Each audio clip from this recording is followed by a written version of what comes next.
نحمده ونستعينه ونستغفره ونتوب إليه ونعوذ بالله من شرور أنفسنا وسيئات أعمالنا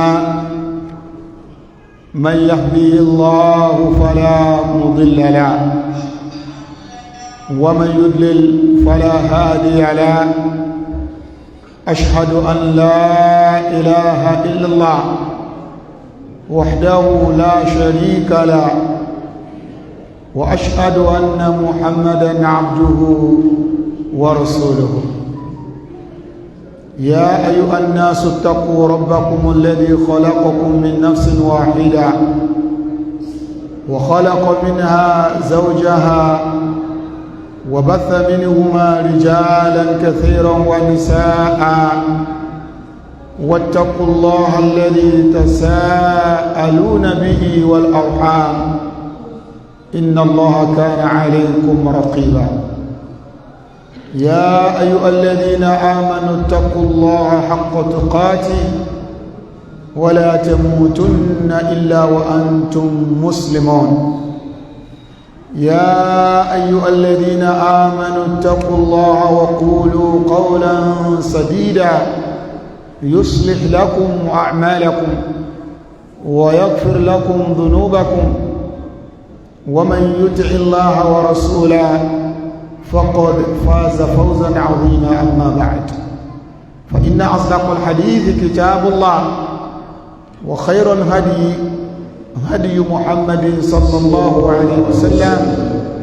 وشر الأمور محدثاتها وكل محدثة بدعة وكل بدعة ضلالة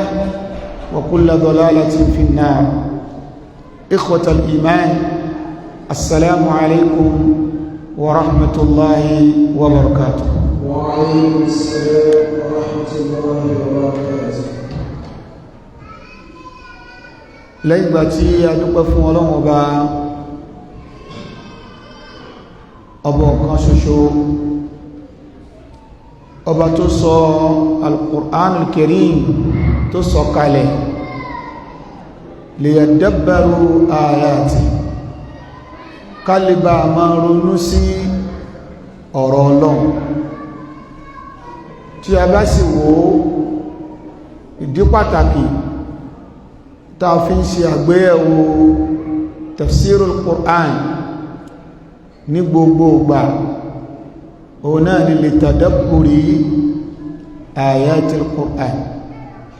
kábà lè jọjọ ronú sí ìtumọ̀ ọ̀rọ̀ Ọlọ́run kó bá lè níbò lápá dáadáa nínú ìgbésí ayé wa. A dúpẹ́ fún Ọlọ́run ọba tó ṣe wá ní ummatul Qur'an, tó ṣe wá ní al-umma al-Qur'an. a mọ̀ yí lóore, a dúpẹ́ fún Ọlọ́run lérí ẹ̀. bákanáà a tún dúpẹ́ pípẹ́ Ọlọ́run ọba ó fún wa nígbà láàyè láti lè tún mọ̀ Ramadan tọdún yìí, láti lè jẹ́ ọ̀kan nínú ẹni tí oṣù Ramadan tọdún yìí yóò bá láyé, tó sì tún bá wa láyé wa báyìí, tó tún fún wa nígbà láàyè lọ́dún yìí láti lè tún bẹ̀rẹ̀ tafsirul Qur'an. bó tilẹ̀ jẹ́ pé kò sígbà tí a dá tafsirul Qur'an dúró nínú markaz wa níbí báyìí, àmọ́ fún tinú Ramadan eléyìí náà ni ó jẹ́ ọjọ́ àkọ́kọ́ eléyìí tí a tún bẹ̀rẹ̀ tafsir nínú Ramadan 1447. abẹ́ Allah subhanahu wa ta'ala kó má ṣe fún wa ní àgbọ́yé ọ̀rọ̀ rẹ̀, kó sì fi sínú òṣùwọ̀n ṣe olórí ẹni kọ̀ọ̀kan wa, kó jẹ́ kí ọ̀rọ̀ Ọlọ́run ọba tí a máa gbọ́ lọ́dún yìí kó níbùlápa dáadáa nù ìgbésí ayé wa, kó yí wa padà sí dáadáa tó ju ti àtẹ̀yìnwá lọ bi rahmatihi ya arhamar rahimin. abẹ́ Allah subhanahu wa ta'ala kó bá wa sàlékún kí a ti gẹ̀ fún Ànábì Muhammad sallallahu alaihi wasallam, àwọn ará ilé àwọn sàhábà, abẹ́ Ọlọ́run ọba alágbára jùlọ kó bá wa ṣe dáadáa fún àwọn àfáà tí wọ́n kọ́ wa lẹ́kọ̀ọ́ ó bẹ̀rẹ̀ láti ibi tí ó ti bẹ̀rẹ̀ títí débi tó délé ní ọlọ́run kó bá ṣe dáadáa fún wọn àwọn tó ti bọ́ sáà kìyàmá ọlọ́run kó bá foríjì wọn àwọn tó ń bẹ láyé ọlọ́run kó bá wa ṣe wọn kù lórí dáadáa jẹ́ kí àtúbọ̀tán wọn dáa àwọn afẹ́lẹ́ ìbẹ̀lọ́n fún gbogbo àwọn àfáà tí wọ́n di súnà ànábì sallallahu alaihi wasallam mú ní gbogbo orílẹ̀-èdè pátá pàápàá jùlọ lórílẹ̀-èdè wa Nàìjíríà ọlọ́mọṣẹ́ àmọ́bà dúró tì wọ́n ọlọ́mọṣẹ́ àmọ́bà kíyèsí wọn abẹ́lọ́n fún àwọn tí wọ́n bí wa àwọn òbí wa ọlọ́run kó bá aṣọ wọn pẹ̀lẹ́pẹ̀lẹ́ àwọn tó ti bọ́ sáà kìyàmá ọlọ́run bá foríjì wọn àwọn tó ń bẹ láyé ọlọ́run mọ́ṣẹ́ àmọ́bà kíyèsí wọn jẹ́ wọn ní àtúbọ̀tán dáadáa rahmatiki ya arhamar rahimin lọ́dún yìí pẹ̀lú ògo Ọlọ́run súra tí a ti bẹ̀rẹ̀ tafsir òun náà ni súratul Isra Quran chapter 17 súratul Nahl láti dúró lẹ́sìn súra tó tẹ̀lé òun náà ni súratul Al-Isra ibẹ̀ náà ni a ti gbé tafsiri tọdún yìí abẹ́ Allah subhanahu wa ta'ala kó má ṣe fún wa ní àgbọ́yé ọ̀rọ̀ rẹ̀ a'udhu billahi minash shaytanir rajim bismillahir rahmanir rahim subhanalladhi asra bi'abdihi laylan من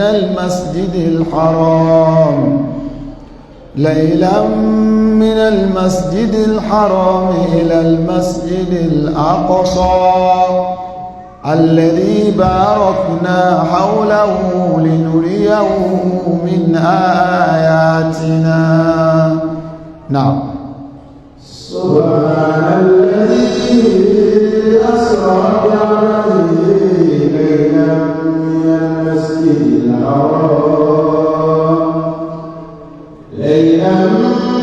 من المسجد الحرام إلى المسجد الأقصى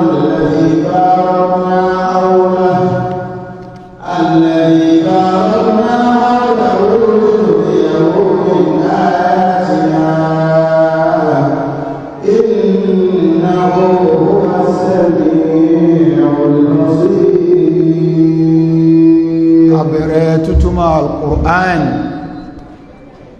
pẹ̀lú orúkọ Ọlọ́run ọba alágbára ọba tó ga jù gbogbo ohun tó ga lọ torí pé gbogbo ohun tó ga wọ́n máa mú gíga látara gíga tọ́lọ́run gbogbo tó nípò wọ́n máa mú látara ipò tọ́lọ́run ọba tó bá fún kó wá gbogbo tí ń jẹ́ mímọ̀ àbí onímímọ̀ wọ́n máa mú nínú ìwọ̀nba èyí tọ́lọ́run ọba bá fún wọn wa ma utitum minal ilmi illa qalila wa ma utitum minal ilmi illa qalila. Gbogbo bí ìmọ̀ ṣe wulẹ̀ kó pọ̀ tó, gbogbo bó ti wulẹ̀ kéyìn ó jìdò tó nínú mímọ̀ lẹ́gbẹ̀ẹ́ tọ́lọ́run díẹ̀ náà ni nínú mímọ̀. Ọlọ́run ọba ni ọba olùmọ̀, ó ní olùfimọ̀mọ́ ní, a fi orúkọ rẹ̀ tó ga jùlọ àtorúkọ rẹ̀ tó rẹwà jùlọ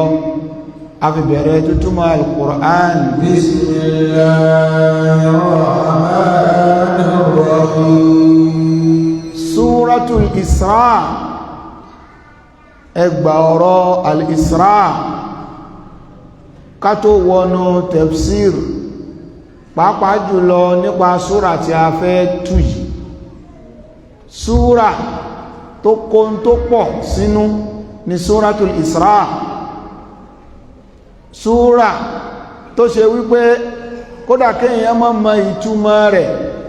súrà tó yẹ kí èèyàn máa kà ní gbogbo ìgbà ní, nítorí pé àwọn in tó kó sínú, in téèyàn ó fi ṣayé táyé lè fi da ó ń bẹ nínú ẹ̀, in téèyàn ó fi rábọ̀ rẹ̀ jẹ́ tó bá dìjọ́ gbé al-qiyama ó ń bẹ nínú súrà tá a fẹ́ tú.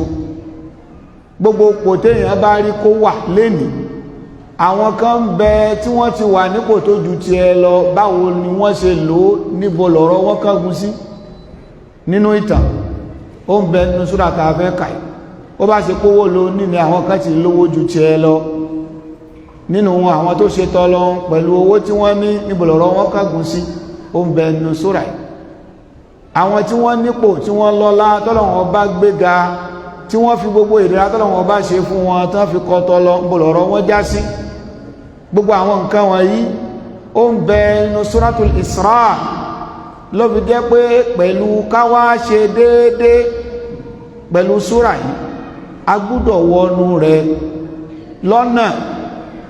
tí ó jẹ́ ká gbàgbọ́ yìí ta fẹ́ lọ bá pàdé. Láàfi bẹ̀rẹ̀ pẹ̀lú tí wọ́n ń pè ní ma bayna yaday súrà. Àwọn nǹkan tá a gbúdọ̀ kọ́kọ́ mọ̀ ká tó wọnú súrà, èyí nílá àkọ́kọ́ gbé ẹ̀wò kí n tá ma bá pàdé nínú súrà yìí kó bá lè yé wa. Suratul Isra, súrà yìí ó ní orúkọ tó pọ̀. Nínú orúkọ rẹ̀ ó ní Suratul Isra, wọn a máa pè bẹ́ẹ̀, wọ́n tún pè ní Suratu Bani Israel, wọn a máa pè bẹ́ẹ̀. Bákan náà wọn a tún máa pè ní Suratu Subhan, Suratu Subhan, àtàwọn orúkọ míì. Ṣùgbọ́n àwọn èyí tó gbajúmọ̀ jù nínú àwọn orúkọ rẹ̀ ó náà làwọn orúkọ mẹ́tẹ̀ẹ̀ta tá a sọ yìí. Àwọn àfọ́ onímọ̀ ulumul Qur'an wọ́n wá nínú àwọn orúkọ mẹ́tẹ̀ẹ̀ta wọ̀nyí ala arjahil aqwal inda ahlil ilm, lọ́dọ̀ àwọn onímọ̀ wọ́n ní ká pè ní Suratul Isra. Èyí ni gangan lànàbí sọ, lànàbí ní ká máa pè, ìyẹn ni tasmiyatun tawqifiyya. Ànábì sallallahu alaihi wasallam a máa pè ní Suratul Isra. Bákan náà àwọn sọ̀hábà oníṣẹ́ Ọlọ́run wọn a máa pè ní Suratu Banu Israel. Ànábì ò sì takò bẹ́ẹ̀. Àfáwà Abdullah bin Mas'ud radiyallahu ta'ala anhu wọ́n máa ń pè ní Suratu Bani Israel, wọ́n máa ń pè bẹ́ẹ̀. Àfáwà Abdullah bin Abbas wọ́n a pè ní Suratu Bani Israel. Bákan náà ń bẹ̀rẹ̀ àwọn salaf, àfáwà al-Imam al-Hasan al-Basri wọ́n a máa rahimahullahu ta'ala wọ́n a máa pè ní Suratu Bani Israel, wọ́n a máa pè bẹ́ẹ̀. Ìdí nìyẹn táwọn àfáà fi sọ wípé tá a bá pè ní Suratu al-Isra tasmiyatun tawqifiyya, àmọ́ tá a bá pè ní Suratu Bani Israel tasmiyatun ijtihadiyya. Ó nìyẹn. Bákan náà tá a bá pè ní Suratu Subhan tasmiyatu ijtihadiyya. Àfáwà Yahya bunu Salam nínú tafsiri tí wọ́n ìgbà tí wọ́n débẹ̀ wọ́n pè ní Suratu Subhan. wọ́n ní innaha makiyyatun wa sammaha Surata Subhan, wọ́n pè bẹ́ẹ̀. Àwọn olùmọ̀ nípa ìmọ̀ ulumul Qur'an wọ́n wá jẹ́ kó yé wa wípé kò sẹ́yìn ta pé nínú àwọn orúkọ wọ̀nyí tí tí a rí ìtọ́ka sí fún bàbá pè ní Suratul Isra ìtọ́ka sí ń bẹ fún tawqifiyya nìyẹn bàbá pè ní Suratu Bani Israel ìtọ́ka sí ń bẹ fún lọ́dọ̀ àwọn salaf tasmiyatu ishtihadiyya nìyẹn bàbá pè ní Suratu Subhan ìyẹn náà nítọ́ka sí kí wá nìtumọ̀ kọ̀ọ̀kan Suratul Isra àwọn àfáàní summiyat bihadi at-tasmiya bihada al-ism wọ́n ní wọ́n pè ní Suratul Isra nítorí wípé li'annaha dhukirat fiha hadithatul Isra duna ghayriha min as-suwar al-Qur'aniyya wọ́n ní a pè ní Suratul Isra torí wípé ìṣẹ̀lẹ̀ kan ń bẹ tó ń jẹ́ al-Isra'u wal-Mi'raj ìṣẹ̀lẹ̀ iṣẹ́ ìyanu kan ń bẹ tó fẹ́ mọ́ láfiwé èyí tọ́lọ̀ ń sọ̀rọ̀ rẹ̀ nínú súrà yìí ó náà nìrìn àjò òru èyí tí Ọlọ́run bá mú ànábì wa Muhammad ṣe sallallahu alaihi wasallam láàrin òru kan ànábì kúrò sallallahu alaihi wasallam láti al-Masjidul Haram tí a ń pè ní Kaaba ní Maka ó sì lọ sí al-Masjidul Aqsa ní Jerusalem tó bọ́ sí agbègbè Philistine láàrin òru kan péré ó sì tún lọ sánmà ó sì tún padà kílẹ̀ tó mọ́ iṣẹ́ ìyanu tó bù àyà ìrìn àjò yẹn náà ń pè ní al-Isra ìrìn òru tọ́lọ mú ànábìrìn ọlọ́run ọba fi sọ pé subhanalladhi asra bi'abdihi laylan minal masjidil harami ilal masjidil aqsa subhanalladhi asra bi'abdihi laylan minal masjidil harami ilal masjidil aqsa al-Isra ìrìn òru yìí tí èèyàn bá gun tó yára jù nígbà náà ìrìn odidi oṣù 3 àbí 4 ni láti Mẹ́kà lọ sí agbègbè Philistine bó lèyàn ṣe wá rìn láàrin òru kan tí lè òsì tún mọ́ tó fi dé ọ̀rọ̀ yẹn wáyé nínú súrà yìí àwọn àfáà ní ìdí nìyẹn tán fi ń pe súrà yẹn ní Suratul Isra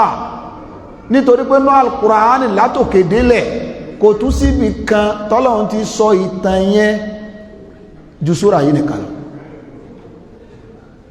èyí tó wá nù Suratul Najmi al-Mi'raj nìyẹn ṣùgbọ́n al-Isra nínú súra yìí nìkan lọ́run ti sọ̀rọ̀ nípa ìrìn àjò tánàbí rìn yìí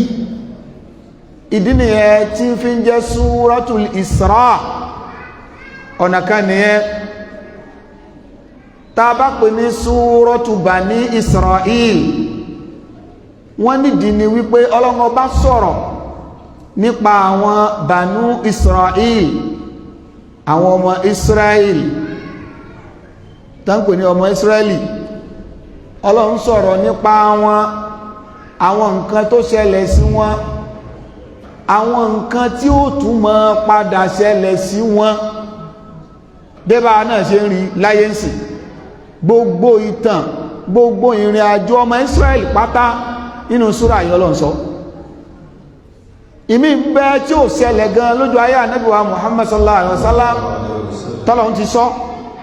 gbogbo wa ń ṣẹlẹ̀ lẹ́nìí a máa sọ pé sadaqallah Ọlọ́run ti sọ̀rọ̀ àwọn ọmọ Israel ní Qur'an gbogbo tí ń ṣẹlẹ̀ lẹ́nìí nípa pé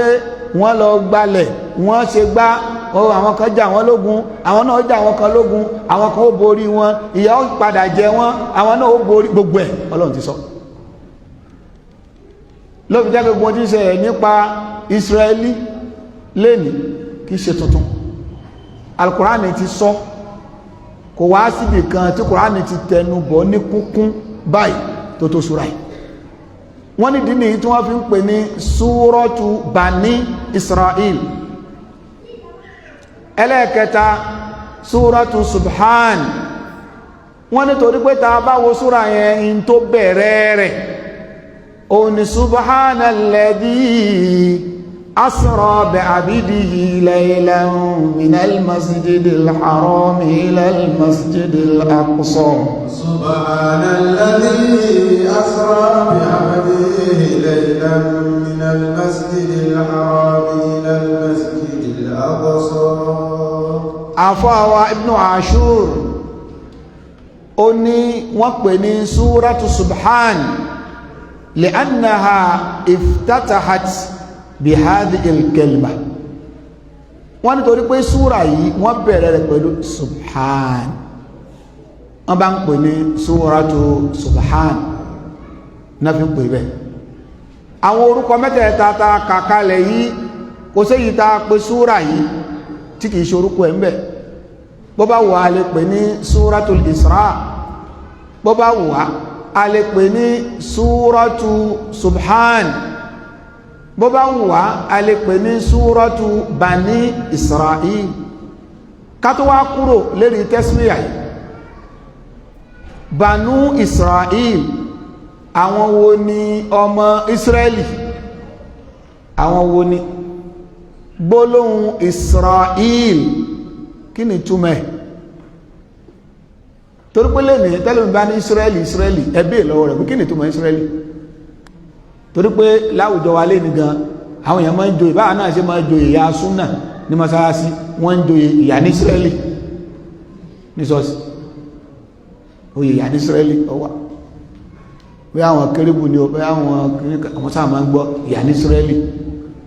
ṣùgbọ́n abẹ́ lọ́wọ́ ìyá wípé kí ni túmọ̀ Ísírẹ́lì kalima Israel kalimatun abariya àbí àbàrọ́níyà Hebrew language ní kìí ṣe èdè òyìnbó Israel èdè Hébérù òní Ọlọ́run mú wá nínú Qur'an Ọlọ́run pè ní Israel lọ́pọ̀lọpọ̀ àyè nínú Qur'an Ọlọ́run lo Israel ibi tọ́lọ́run ti sọ̀rọ̀ nípa Israel nínú al-Qur'an tó ti mẹ́ńṣẹ́ gbólóhùn Banu Israel ó lé ní àyè 40 nínú al-Qur'an Israel ìtumọ̀ Israel àwálà mọ̀túmẹ̀ nítorí pé èdè Lárúbáwá àti èdè al-Abariya tàbí al-Abraniya àwọn èdè méjèèjì yìí lugatan tantamiyan ila al-ailati al-lughawiyya àwọn èdè méjèèjì yìí wọ́n parapọ̀ sí abẹ́ agbègbè ìpín àwọn èdè lágbàáyé lábẹ́ al-lughatu samiya táwọn iléèbó ń pè ní Semitic languages àwọn bàbá èdè nìyẹn kí gbogbo èdè mi ò tó máa tẹ̀lé wọn nínú rẹ̀ ní al-Arabiya Arabic nínú rẹ̀ ní al-Aramiya Aramaic nínú rẹ̀ ní al-Abariya Hebrew nínú ẹ̀ ló wà àwọn èdè wọ̀nyí wọ́n wá jọra wọn nínú èdè Lárúbáwá tá a bá sọ pé salam salam kí ni túmọ̀ rẹ̀ àlàáfíà ṣùgbọ́n nínú èdè Ibraniya shalom shalom oní salam tí a bá ní ana èmi ní èdè Lárúbáwá ní èdè Hebrew ana dàbá ní anta ata ní èdè tí àwọn náà ní mufrad wọ́n ní muthanna wọ́n ní haroka fatia kẹsùrọ̀ nínú èdè Hebrew ó ń bẹ̀ẹ̀bẹ̀ bákan náà ìpìlẹ̀ sùlásí olóko mẹ́ta fún gbogbo kẹ́límà kọ̀ọ̀kan ó dọ́gba bẹ́ẹ̀ nínú èdè Hebrew so yẹn túmọ̀ sí wípé báwọn èdè yẹn ṣe wọnú ara wọn tán ń pè ní linguistic interwoven ó ń bẹ ló fi wá lọ́kàn balẹ̀ pé ìtumọ̀ Israel ó náà ní Abdullah torí pé Isra abdu ni ìtumẹ̀ Eli Allah, Israel Abdullah oníjẹ́ Israel oníjẹ́ Israeli. Nígbàtọ̀ wá níwò ìṣẹ̀rú Ọlọ́run ọdẹ̀ ń jẹ́ ìyà ní Israeli àbí ẹ̀gbọ́n nínú ohun ìṣẹ̀rú Ọlọ́run ẹ̀wọ́n sì ń pọ̀ ní ìyà ní Israeli ó sì gbégbọ́ ọpẹ́ ọlọ́mọṣẹ́ aláìmọ̀ká nítorí pé bí wọ́n bá ní wọ́n mú ìyàn lẹ́rú kí wọ́n jagun kéèyàn jẹ́ captive lójú ogun látara kí wọ́n sọ pé wọ́n mú lẹ́rú asra. Ya ayyuhan nabiyyu qul liman fi aydikum minal asra. Al-asra níbí òun náà ni àwọn ẹrú tí wọ́n mú lójú ogun ní èdè Lárúbáwá. Al-asra àwọn ẹrú tí wọ́n mú lójú ogun. Mọ́dá amsa sin rọ ẹrú òní. Isra nínú èdè Hebrew Hebrew language abdu ẹrú ló ń jẹ́ bẹ́ẹ̀ torí pé wọ́n súnmọ́ra wọn ẹrú ló ń jẹ́ bẹ́ẹ̀. Allah òní Israel Abdullah lákọ̀bù yìí orúkọ ọ̀kanú àwọn ànábì Ọlọ́run ànábì Yakub tó ń pè ní Jacob alayhi salatu wassalam ní Ọlọ́run ọba ló fún ní lákọ̀bù yẹn pé Yakubu Israel. Yakubu yìí ó jẹ́ ọmọ ànábì Ishaq. Ànábì Ishaq ó ń jọmọ ànábì Ibrahim. Jacob ó jọmọ Isaac. Isaac jọmọ Abrahamu. Yakub ó náà ní Israel. Ó ń bẹ nínú Bible bẹ́ẹ̀ bó tilẹ̀ jẹ́ pé ìtàn tó fi gba orúkọ yẹn ìtàn àrọ́bátàn ó ní wípé ìdí tó fi ń jẹ́ Israel tí Jacob fi ń jẹ́ Israel ni pé òun àtọ Ọlọ́run jọjà ó sì gbọ́ Ọlọ́run ó fẹ̀yìn Ọlọ́run yẹn tí wọ́n ń sọ ó fẹ̀yìn ẹ̀dálẹ̀ ó wá ní látòní lọ òní jẹ́ Jacob mọ́ Israel ni nítorí pé ìwọ ti bá Ọlọ́run jà tó sì fi ẹ̀yẹ tó fi wọ́n lẹ̀ ní tó fi ń jẹ́ Israel ni. Àmọ́ nínú Islam rárá irú Ọlọ́run wo ni wọ́n ń bá jà tó ń fẹ̀yìn ẹ̀ lélẹ̀ sọ́ba tó dá sánmà àti ilẹ̀. Ó dájú wípé ìtàn yẹn àwọn náà mọ̀ ibi tí wọ́n ti rí. Àmọ́ àwa náà gbà wípé Yakub náà ní jẹ́ Israel olóúnjẹ́ bẹ́ẹ̀ Israel orúkọ rẹ̀ ni ìtumọ̀ orúkọ yẹn náà sì ni Abdullah ẹrú Ọlọ́run. Àwọn ọmọ tó wá bí náà pè wọ́n ní Banu Yakub à ń pè wọ́n ní Banu Israel. Àwọn ọmọ Israel àwọn ọmọ tí ànábì Yakub bí náà wọ́n ń pè láwọn Israelites àwọn ọmọ Israel.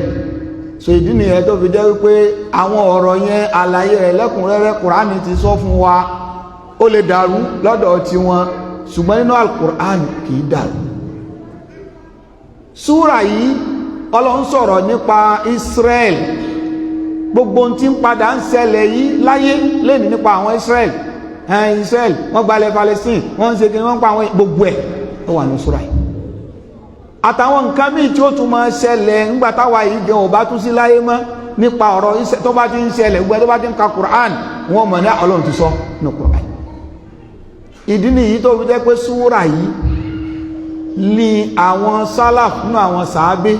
Abdullahi ibn Mas'ud Abdullahi ibn Abbas ìyàwó Aisha gan tó fi dórí àfọwọ́ Hasan al-Basri gbogbo àwọn tá a kà kalẹ̀ wọ́n máa ń pè ní súratu Bani Israel. Súra yìí Makíyà Ọlọ́run sọ kalẹ̀ fún Ànábì wa Muhammad sallallahu alayhi wa sallam nílùú ṣáájú kánábì tó ṣe ìjírá. Ànábì ò tí lọ Madina sallallahu alaihi wasallam nígbàtí Ọlọ́run sọ súra yìí kalẹ̀, Suratul Isra, làwọn afáàfi sọ pé hiya makiyya, súra qabla al-hijra tọ́lọ́run sọ kalẹ̀ fánàbí síwájú kí ó tó ṣe hijra ni. Gbogbo súra kọ̀ọ̀kan ló wá mọ́ ní maqsad, kí ni purpose tọ́lọ́run torí ẹ̀ sọ Suratul Isra kalẹ̀, yàtọ̀ sí pé Ọlọ́run ọba fi ṣe ìmọ̀nà fún gbogbo ayé.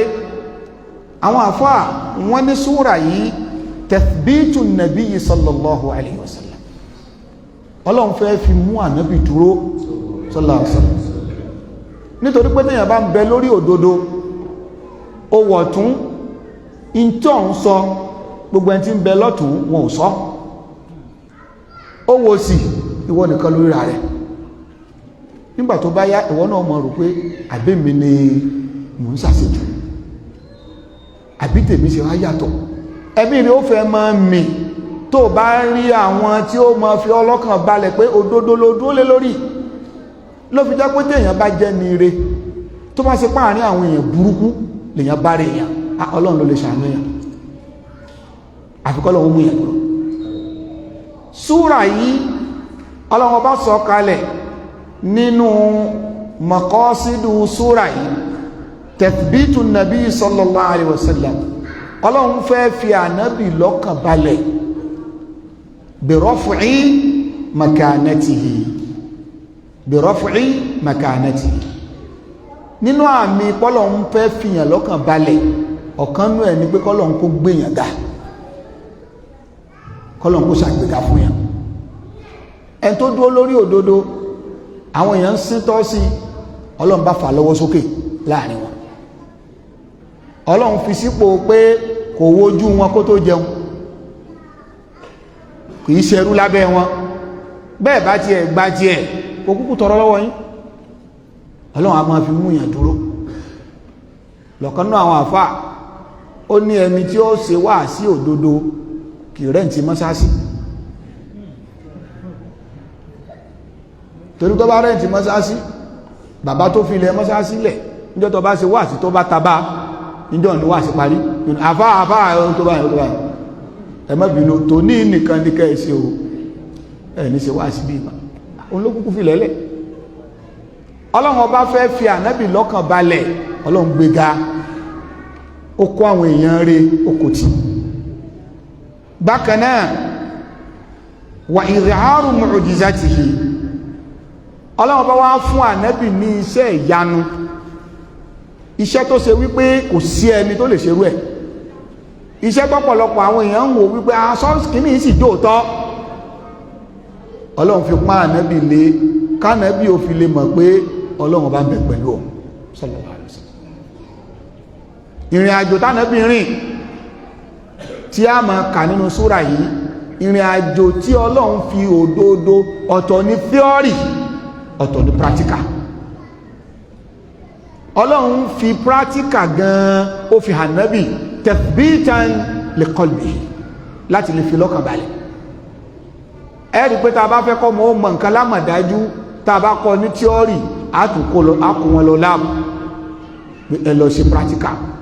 kó lè dá yín lójú. Ànábì Ibrahim alayhi salatu wassalam ó ní rẹ̀ Ọlọ́run ọba, Rabbi arini kayfa tuhyil mauta. وإذ قال إبراهيم رب أرني كيف تحيي الموتى. Ìyẹn túmọ̀ sí wípé bá a bá fẹ́ fìyàn lọ́kàn balẹ̀, tá a bá ti fún ní tíọ́rì, a tún gbọ́dọ̀ fún ní pírátíkà tọ́kàn rẹ̀ ó fi balẹ̀. Ànábì Ibrahim alayhi salatu wassalam ó ń bẹ Ọlọ́run, ó nílò Ọlọ́run ọba mi arini kayfa tuhyil mauta. Ọlọ́run sọ pé téèyàn bá kú ó tún jí wọn dìde, mo gbà ó, àmọ́ fi hàn mí, jẹ́ kí n rí báyìí bẹ́ẹ̀ni tó kú tó ti jẹrà, bí ó tún ṣe tún padà wá di odidi èèyàn padà, mo fẹ́ rí practically kọ́kàn mi lè balẹ̀. Ọlọ́run ọba wá ní rẹ̀ Ibrahim awalam tu'min, so wá tún gbàgbọ́ mọ́ ni ẹwọ́ lọ́wọ́, mo ní ń pààyín ẹ jẹ̀rà ń tún jí gbogbo yín dìde ó tún bí mí léèrè wípé o fẹ́ mọ bí ó ṣe rí gangan awalam tu'min ọlọ́nirẹ̀ Ibrahim tó wà tún gba èmi ọlọ́run ọba gbọ́ mọ́ ni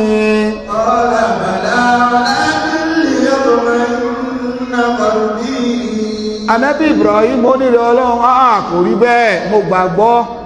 walakin liyatma'inna qalbi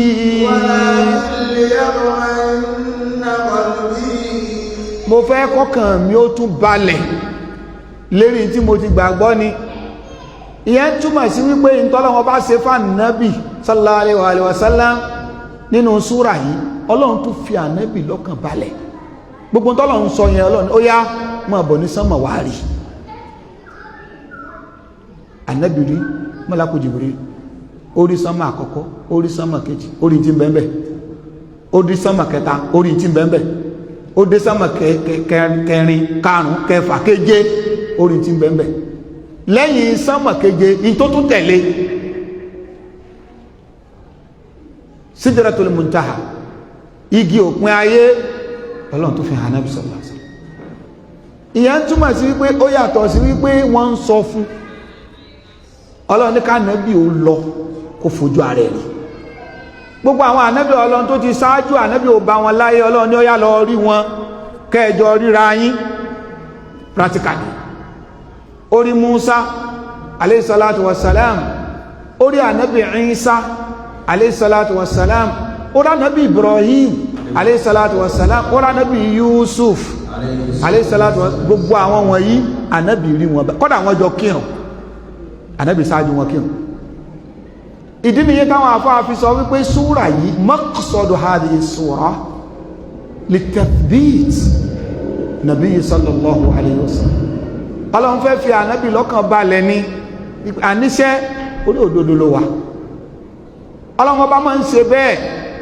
náà fẹ́ni tí èsà ànábì ọlọ́run bó bá dúró lórí òdodo bí atẹ́gùn irọ́ bí bá ń fẹ́ lù ọ́ lọ́tù bí bá ń fẹ́ lù ọ́ lósì ọlọ́run ó sì máa fi ọlọ́kàn balẹ̀ láwọn ààyè kọ̀ọ̀kan pé àníṣe orí òdodo ló wà fọkànbalẹ̀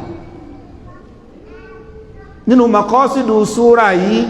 ó nìyẹn ọlọ́run bá ní subhanalladhi asra bi'abdihi laylan minal masjidil harami ilal masjidil aqsa subhanalladhi asra bi'abdihi laylan minal masjidil harami súrà tí a fẹ́ kéyìí ó tún láwọn mumayyizat gbogbo súrà tí ń bẹ nínú al-Qur'an ọ̀kọ̀ọ̀kan ló ní àwọn nǹkan kọ̀ọ̀kan lára tẹ́gbẹ́ rẹ̀ òní ọlọ́run ọba tọ́lá rẹ̀ ga ọba tó lágbára ní èèmọ̀ lọ́lọ́run níbi iṣẹ́ kò sí bí èèyàn ṣe ga tó ó níbìkan tó ní ga débẹ̀ tó ṣe pẹ́ni tó ga jù lọ lọ́lọ́run fún níyẹn pẹ́nìkan wá ń bẹ tọ́lọ́run ò ṣe èèmọ̀ fún náà kò sí nínú ẹ̀dẹ́ bí ò bá bọ̀ wọ́n ní lání ihun kan kì í níwò ẹ̀sìn torí pé ẹ̀sìn òkulẹ̀ níwò tẹ́lẹ̀ so tọ́ bá pẹ́ lání ihun ni ọ gbogbo nǹkan ló ní ọ̀nà ẹ̀yà ìwò ẹ̀sìn dà ẹni kọ́ lọ mú jáde ìyẹn túmọ̀ sí pé èèyàn ò lé ní gbogbo nǹkan tán kò wá sẹ́ni tọ́lọ́run ò ṣe fún Suratul Fatiha ó ní Ummul Qur'an ọba gbogbo súra Qur'an ṣùgbọ́n tí ń bẹ fún Suratul Isra yìí nínú àwọn mumayyizati tó ń tún ní táwọn súra mi ò tún ní omi kí làwọn èèmọ̀ tí ń bẹ lára súra tá a fẹ́ tú yìí tó ipá wọn súwàrù míì nínú Qur'an wọn ò ní yẹn la ó pọ̀ ṣùgbọ́n àmú méjì wá àkọ́kọ́ nínú ẹ̀ ṣe ẹ̀rọ al-Qur'an tẹ́ bá kà látòkè délẹ̀ gbogbo àwọn súwàr tó ń bẹnu al-Qur'an tẹ́ bá kà látòkè délẹ̀ nínú súra tọ́lọ́wọ́ bá ti mention Qur'an púpọ̀ Suratul Isra nìkan al-Qur'an ọlọ́run mention rẹ̀ nígbà 11 àwọn kan nígbà 12 nínú gbogbo súwàr tó kù ní Qur'an kò tó bẹ́ẹ̀ nínú mumayyizati tiẹ̀ náà ni nínú àwọn mu'jizati tí súra mi ò bá pín níbẹ̀ súra mi ò kẹ́lìmọ̀ láwùbọ́tú al-Qur'an kó wọ́n mú wá repeatedly nígbà 11 àbí 12 nínú súra kan kò tún sí mọ́ àyàfi Suratul Isra bọ́lá ń ṣe wá ṣe fún gbogbo súra kọ̀ọ̀kan náà ní Qur'an yẹn gbogbo ẹ̀ ló ní àwọn mu'jizat tí mi ò ní bọ́lá ń ṣe dáwọ̀ ẹ̀dá náà nìyẹn àìníròjinlẹ̀ lòfin rò pọ́lọ̀ òun sórí fún ọ èyí tó ṣe fún ọ tí ó sì fẹ́ lómìnà wà Yorùbá ní ọwọ́ ọmọdé kò tó pẹpẹ àgbàlagbà náà wá kégbé Suratul Isra nínú àwọn ẹ̀ṣà tọ́lọ̀ ń fi sí lá tí ò sí lára gbogbo àwọn súra tí bẹ̀rẹ̀ Qur'an nìyẹn kẹlìmọ̀ al-Qur'an repeatedly Ọlọ́run mention nígbà 11 kò tún sí súra míì tó tó báyìí àwọn onímọ̀ sọ wípé Ọlọ́run ò ní sọ nǹkan kan nínú al-Qur'an Ọlọ́run fẹ́ ká mú ọgbọ́n kan àbí mímẹ́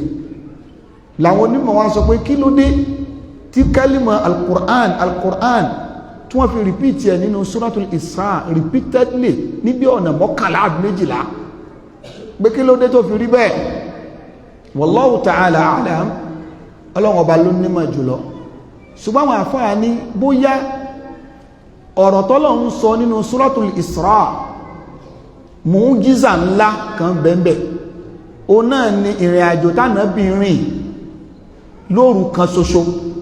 láti al-Masjid al-Haram ila al-Masjid al-Aqsa ó tún gbabẹ̀ lọ sí sánmà ó tún padà sórí ilẹ̀ ayé ilẹ̀ òsì tí ìmá wọn ni mu'jiza tó tóbi ni àmọ́ bó ṣe tóbi tóun kò tóbi tó al-Qur'an mu'jiza rẹ̀ bó ṣe tóbi tó yẹn ìjẹ́ mu'jiza Qur'an ìjẹ́ mírèkù Qur'an ó jù lọ wọ́n ní bóyá àdìtọ́lọ̀ fi mention Qur'an nígbà 11 ká lè mọ̀ wípé mu'jiza tẹ́ ń kà yìí ó tóbi lóòótọ́ ṣùgbọ́n kò tó al-Qur'an àwọn àfáà ní bóyá hikma tí ó ń bẹ̀ẹ̀bẹ̀ ní ẹlẹ́ẹ̀kejì nínú àwọn mumayyizat èyí tó ń bẹ nínú Suratul Isra ó náà ni pé nínú al-Qur'an látòkè délẹ̀ Ọlọ́run kò sọ qissa al-Isra ìtàn ìrìn àjò òru tánàbí rìn min al-Masjid al-Haram ila al-Masjid al-Aqsa nínú súra míì kò tún síbi tọ́lọ́run ti sọ ju súra yìí nìkan lọ Ọlọ́run wá sọ bitahdid al-hududul geographiya wa zamaniya Ọlọ́run mention geographical location nínú súra yìí tí ó sọ bẹ́ẹ̀ ní gbogbo súra mi ó tún sọ time nínú súra yìí ó ní subhanalladhi asra bi abdihi laylan min al-masjid al-haram ila al-masjid al-aqsa geographical location nínú gbogbo àwọn súwà tó ń bẹnu al-Qur'an kò tún sí súra míì tọ́lọ́run ti sọ̀rọ̀ yẹn báyẹn tó ti sọ̀rọ̀ nípa haditha ìṣẹ̀lẹ̀ al-Isra ìrìn àjò òru yìí àyàfi súra yìí nìkan a jẹ́ pé nǹkan méjèèjì tá a sọ yìí ó tó nínú mumayyizat hadhihi súra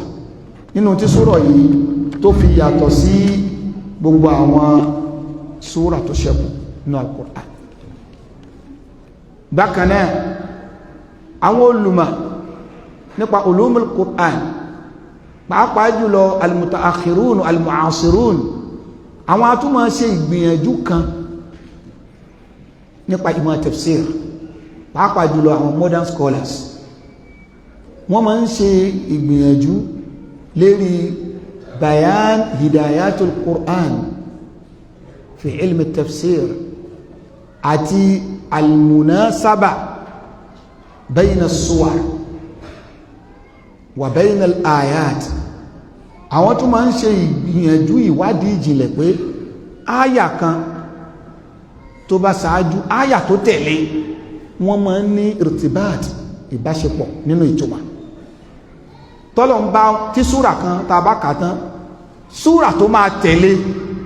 wọ́n máa ń ní ìbáṣepọ̀ nínú ìtumọ̀ ìyẹn túmọ̀ pé wọ́n dàgẹ́ bí continuation ọ̀rọ̀ tẹ́ ń bá bọ̀ so ìwádìí aspect yìí research yìí àwọn modern scholars nípa ìmọ̀ tafsir Qur'an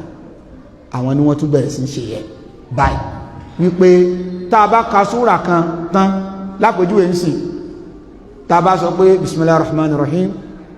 qul a'udhu bi rabbin nas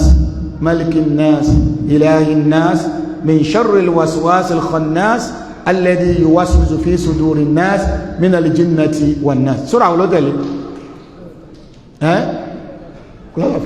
qul a'udhu bil falaq min sharri ma khalaqa kí ni munasaba ìsopọ̀ nínú ìtumọ̀ àbí ìbáṣe tó mọ́yán lérí tó ń bẹ láàrin suratul nas àti suratul falaq so àwọn olùmọ̀ wá ṣiṣẹ́ lérí ẹ̀ wọ́n ṣe rìṣáàsì lẹ́lẹ́ wọ́n wá mú jáde wípé kò sí súrà kan nínú al-Qur'an bẹ́ẹ̀ bá ti ń parí èyí tó tẹ̀lé munasaba máa wà láàrin so wọ́n wá wò pé suratul Isra yìí kí ni munasaba torí pé súrà tá a kà tán ó ní suratul Nahl suratul Nahl Quran chapter 16 ti suratul Isra tó ń jẹ́ chapter 17 kí ni munasaba ìbáṣepọ̀ nínú ìtumọ̀ àti ìfẹ̀gbẹ́ kanra wọn láàrin súra méjèèjì àwọn onímọ̀ wọ́n tún ṣèwádìí lórí ilé wọ́n ní tí a bá wo suratul Isra suratul Nahl Quran chapter 16 tí a bá wo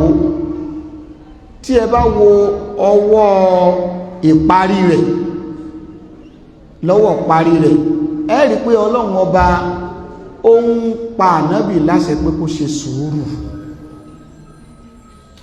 tẹ́ bá wọ àyà ẹ bá wà ká àyà tó parí Suratul Nahl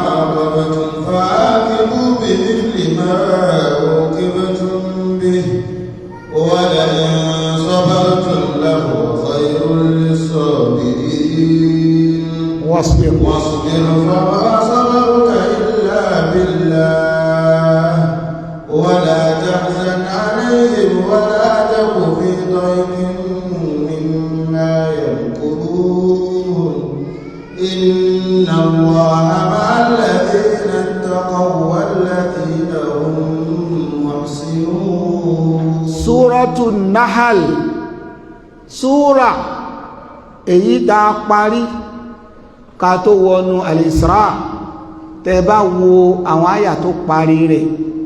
ìbáṣepọ̀ ń bẹ pẹ̀lú ìbẹ̀rẹ̀ suratul Isra kí ni àwọn àyà tó parí Ọlọ́hun bá ní wasbir ìrẹ́ ànábì ṣe sùúrù ìrẹ́ ànábì ṣe sùúrù jàmá wọ́n sọ fún ọ pé kó ṣe sùúrù ò ń bínú ó ti ẹ̀wọ́pọ̀ láàrin àwọn obìnrin madam ẹ ṣe sùúrù pé ní tẹ́mọ̀ sọ náà nìyẹn sáàsì ọgbẹ́ kó mọ́ ṣe sùúrù ó dá lọ́mọ ìjà ń gbà náà gbìyàn bá rẹni sọ fún ìyàn pé kéèyàn ó ṣe sùúrù kéèyàn ó dúpẹ́ ó níyì ó lápọ̀nlé lọ́dọ̀ àwọn èèyàn náà fi ní kó ṣe sùúrù tán bá ní ṣe sùúrù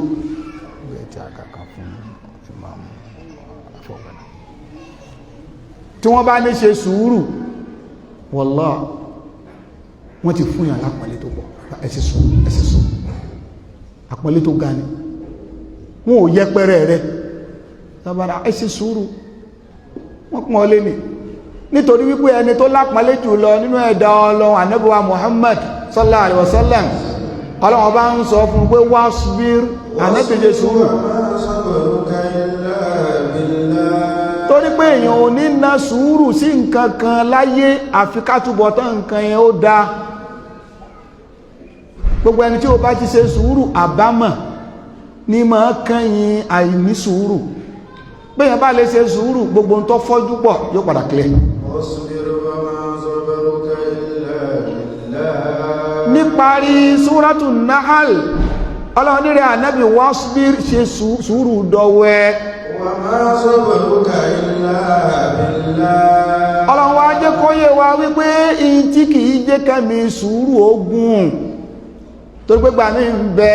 ẹ̀mí sùúrù èéfẹ́ gùn tí fi máa súyàn ẹlẹ́mí òní lánàá ẹni ṣe sùúrù níjẹta ẹni ṣe sùúrù níjọ́ òní náà ẹni ṣe sùúrù mí ilé ṣe sùúrù máa kọ̀dínà fàdà sọ́bìrì sùúrù mi ti dópin mi ò lè ṣe sùúrù máa àmọ́ gbogbo sùúrù téèyàn bá ṣe ní ti torí tọ́lọ́hun kìí dópin wasbiru wa ma sabruka illa billah má ṣe sùúrù torí èèyàn ẹni tí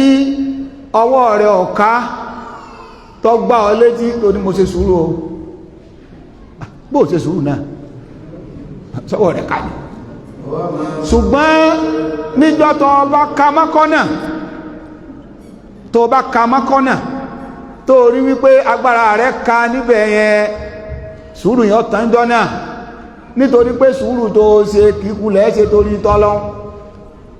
tá a bá fẹ́ ṣe sùúrù ká ṣe sùúrù torí tọ́lọ́hun ọlọ́run wá ń sọ fún wa ìdí nìyẹn sùúrù tá a bá ṣe ń torí tọ́lọ́hun kì í dópin ẹlòmí ò ní pé sùúrù mi ti dópin àìrọ́ ni ó ṣe sùúrù náà ọlọ́run ọba ní wasbir ìrẹ́ ànábì lọ ṣe sùúrù wa ma sabruka illa billah gbogbo sùúrù tó bá fẹ́ ṣe láyé torí tọ́lọ́hun ni kò fi ṣe o torí pé atán ní sùúrù lọ mara yíò ṣùgbọ́n gbogbo sùúrù tá a bá ṣe nítorí tọ́lọ́hun ní tọ́jọ́ ìparí Suratu Nahl yìí àwọn ọ̀rọ̀ yìí lọ́lọ́wọ́ bá ń sọ fún ànábì ọlọ́ni wala tahzan alayhim ìwà sí àwọn ènìyàn wọ̀nyí má jẹ́ kó kó bànújẹ́ bá ọ ìwà wọn ìṣesí wọn má jẹ́ kó bá ẹ̀rẹ́ ànábì má jẹ́ kó kó ìbànújẹ́ bá ọ wala tahzan alayhim naam wala taku fi dayqin mimma yamkurun bákan náà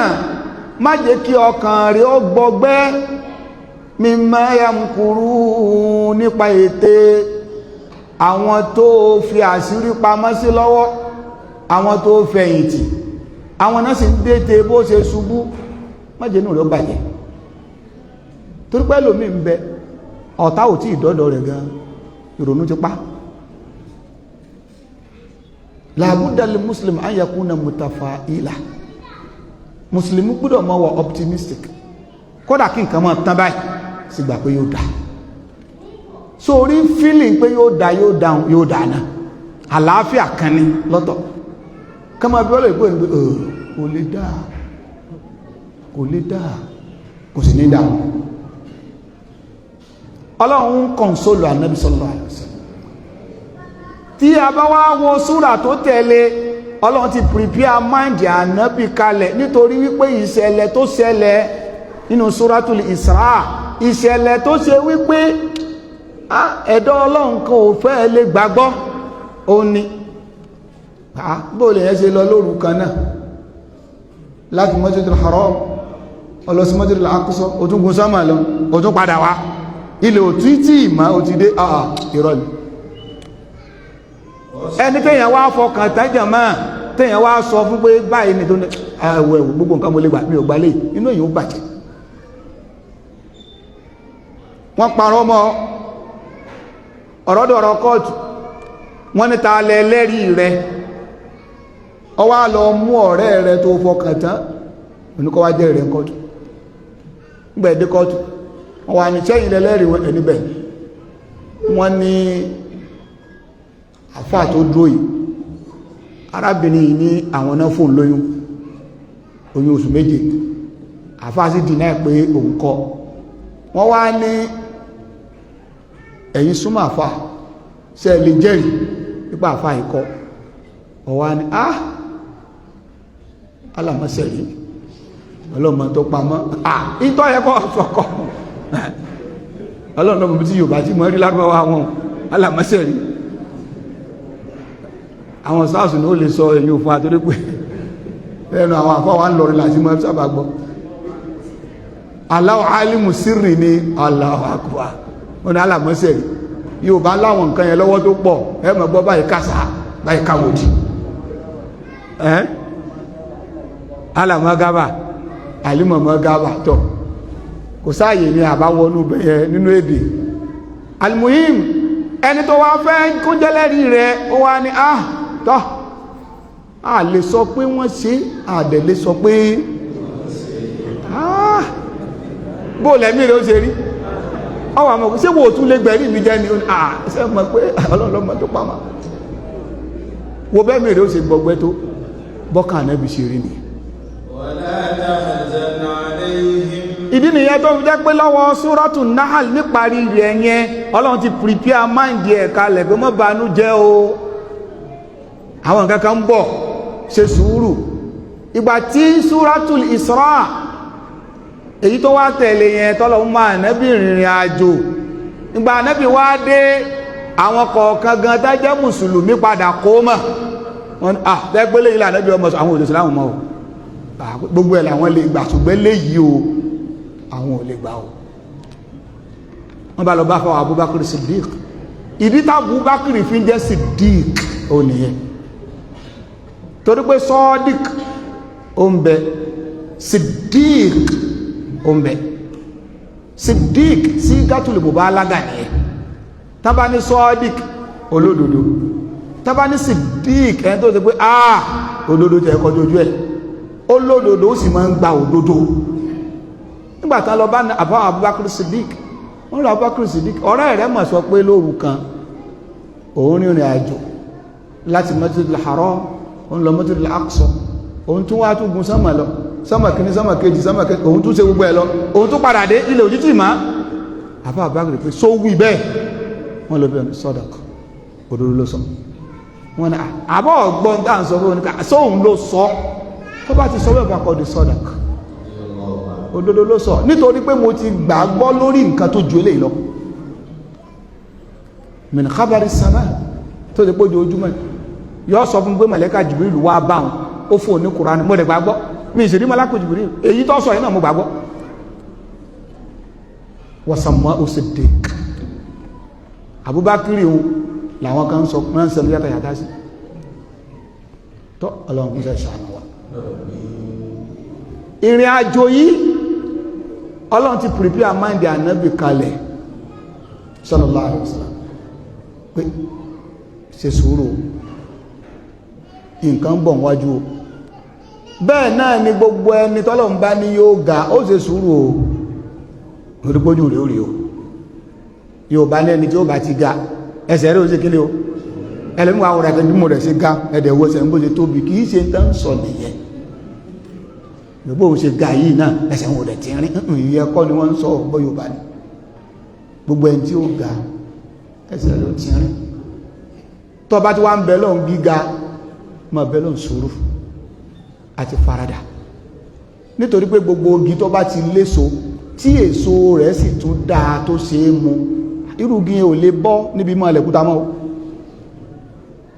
kódà tí wọ́n bá dúró kúta wọ́n lẹ́gi mọ́ bí wọ́n bá rígi wọ́n lẹ bàtà mọ́ kódà lè bí ó sì fìlà yọ́ lẹ mọ́ nítorí pé ó fẹ́ jẹ èso tó dùn tó bá lọ jẹ́ pé igi yẹn léso tí wọ́n èé jẹ èso igi ẹ̀rẹ́rẹ́ kankan bẹ̀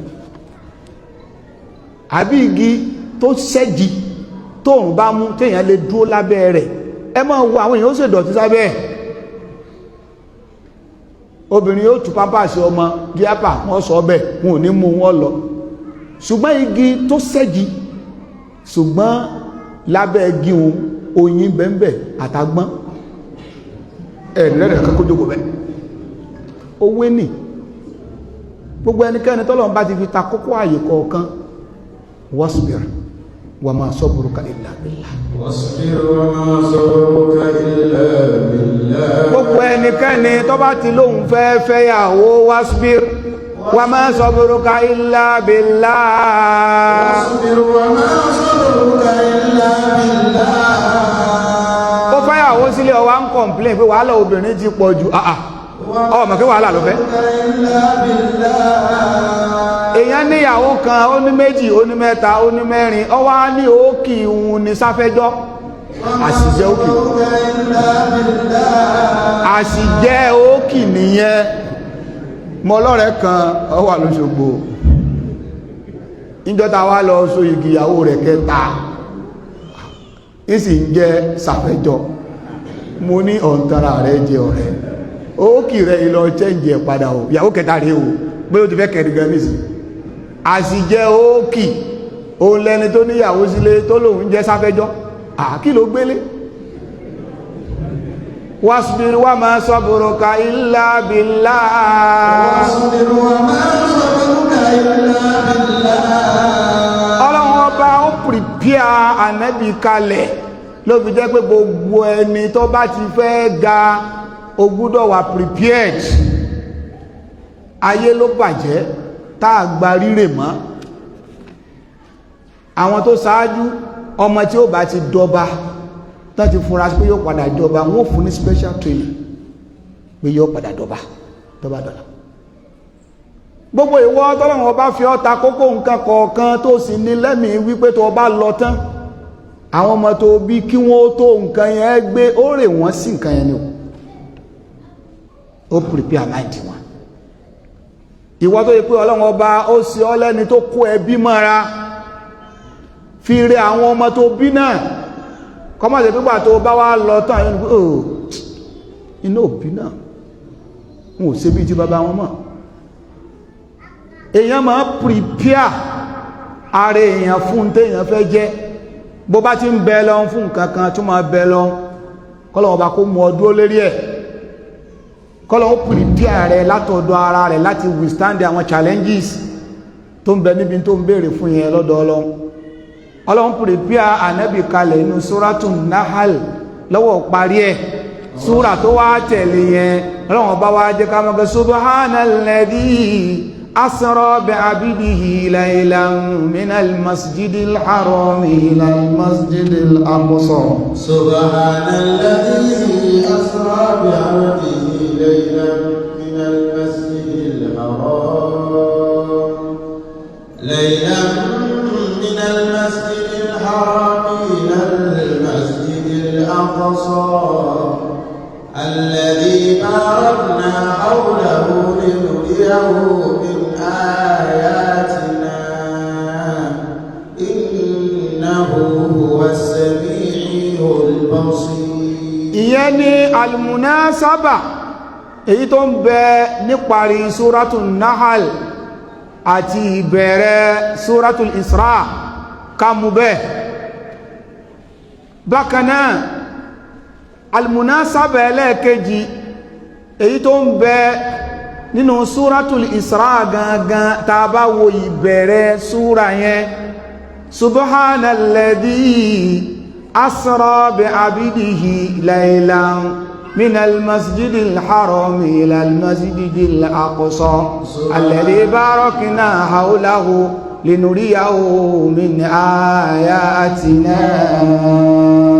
Subhanalladhi asra bi'abdihi laylan minal masjidil haram laylan minal masjidil haram ilal masjidil aqsa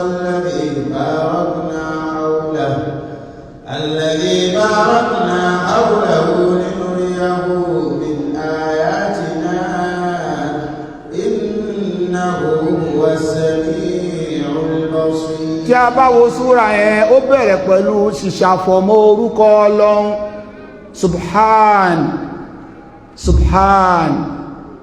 subhanallah ìṣàfọ̀mọ́ orúkọ Ọlọ́run òun ló bẹ̀rẹ̀ rẹ̀. Tẹ́ bá wá rí téèyàn bá kírun tán bàbá ti kírun tán afkaru ta máa ń ṣe subhanallah walhamdulillah wallahu akbar abẹ́ẹ̀kọ́ in ta máa ń ṣe yẹn Ọlọ́run bá fi yẹn bẹ̀rẹ̀ Suratul Isra ó dẹ̀ fi parí ẹ̀ ní parí Suratul Isra in tó parí ẹ̀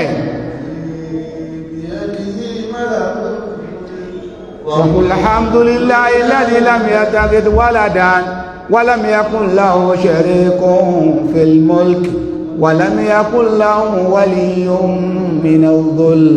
وكبره تكبيرا وقل الحمد لله. إن تقرأ سورة الإسراء ìbẹ̀rẹ̀ subhanalladhi mímọ́ ní fún Ọlọ́run ní parí ẹ̀ wa kabbirhu takbira ẹgbẹ́ Ọlọ́run tóbi òun ló parí ẹ̀ ẹ ṣàfọ̀mọ́ fún ló bẹ̀rẹ̀ súrà ní parí ẹ̀ ẹgbẹ́ Ọlọ́run tóbi tẹ́ bá wá wo díkìrù yẹn wọ́n máa ń tẹ̀léra wọn ni subhanallah walhamdulillah wallahu akbar subhanallah ń bẹ níbẹ̀ tahmidu ń bẹ níbẹ̀ allahu akbar ó ń bẹ níbẹ̀ wọ́n wá fún ọká síbẹ̀rẹ̀ súra àti parí ẹ̀ munasaba ni subhanalladhi asra tasbihu ni ẹ lọ́wọ́ parí tó parí suratul isra wa qul hamdulillahi tahmidu ni ẹ alhamdulillah wa qul hamdulillahi alladhi lam yattakhidh walada wa lam yakun lahu sharikun fil mulk walam yakun lahu waliyyun minadh dhulm ní parí ẹ̀ wa kabbirhu takbir lọ́lọ́run tó fi parí ẹ̀ munasaba ni fáwọn tó bá lójú òye nípa kíkà al-Qur'an a rí wípé súra yìí àwọn munasaba ń bẹ níbẹ̀rẹ̀ rẹ̀ àti parí ẹ̀ munasaba ń bẹ nípa áyà tó parí súratul Nahl èyí tó kángun sí suratul Isra gbogbo àwọn agbègbè yìí nínú ìmọ̀ tafsirul Qur'an àwọn olùmọ̀ ń ṣe rìṣáàsì tó pọ̀ lérí ẹ̀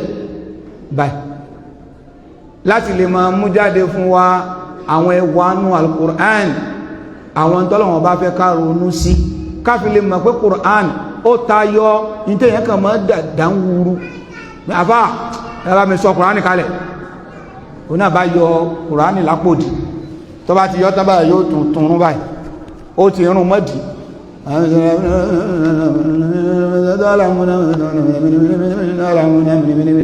kí lè yàn fẹ́ gbọ́ ibi mìnìmìnìmìnì láfẹ́ gbọ́ ibi kákẹ́ al-Qur'an káronú sí ìtumọ̀ rẹ̀ kó bá lè nílapa tó dá nínú ìgbésí ayé wa Ọlọ́run Ọba ní subhanalladhi أسرى بعبده ليلا من المسجد الحرام إلى المسجد الأقصى سبحان الذي أسرى بعبده ليلا من المسجد الحرام إلى المسجد الأقصى إلى المسجد الأقصى الذي باركنا حوله لنريه من آياتنا إنه هو السميع البصير. سورة الإسراء àwọn kókó èyí tí a máa bá pàdé tàbá ti wọnú tafsir àkọ́kọ́ nú ẹ̀ Ọlọ́run Ọba tí ọlá rẹ̀ ga ó fẹ́ ṣàlàyé fún wa al-mu'jiza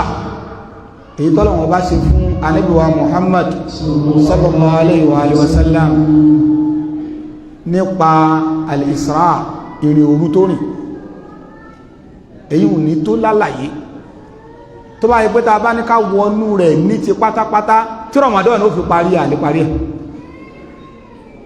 ìrìn àjò ó nìkan àlè parí ẹ̀ láàfin rí èèmọ̀ tí wọ́n bá ń sọ iṣẹ́ ìyanu gbogbo ẹnu ló gbà á Ànábì kọ́ wa lẹ́kọ̀ọ́ púpọ̀ kò fẹ́ ṣiṣẹ́ ìyanu ìmọ̀ iṣẹ́ ìyanu kan tọ́lọ́run ṣe fún gbogbo àwọn ànábì Ọlọ́run tọ́lọ́run ṣe gbogbo ìfànà Muhammad sallallahu alaihi wasallam ẹnu wípé ànábì kì í pè é mọ́ rẹ̀ ànábì ò ní ọmọ ìyá mi báyìí nínú àwọn ànábì Ọlọ́run fún lélẹ̀ ṣùgbọ́n Ọlọ́run fún ànábì náà pàápàá jùlọ níbi ìrìn àjò yìí Ọlọ́run ṣe ìmọ̀ púpọ̀ fún ànábì sallallahu alaihi wasallam lórí àjò yìí